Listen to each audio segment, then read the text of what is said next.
Babala mga kapuso, sensitibo po ang sunod naming iuulat. Nahuli camp ang malapitang pamamaril sa isang lalaki sa Tondo sa Maynila. Ang mitya, away umano sa teritoryo sa ilang iligal na gawain. Nakatutok si Nico Wahe.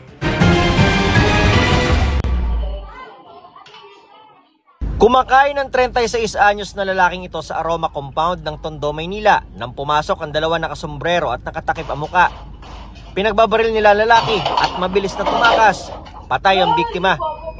Nagkaroon sila ng parang awayan sa teritoryo doon sa kanilang mga illegal activities. Sinasabi doon, illegal tampering ng tubig, kasama na rin yung kuryente at mga iba pang mga illegal activities. Nakatakas man natunton sa pamamagitan ng backtracking ng Manila Police ang mga suspect. Pinasok nila ang iskinitang ito sa loob pa rin ng Aroma Compound at inaresto sa isang bahay ang isa sa tatlong suspect. Hindi humarap sa kamera pero itinanggi niya ang krimen. Ayon sa Manila Police, kilala na rin nila ang dalawa pa niyang kasama.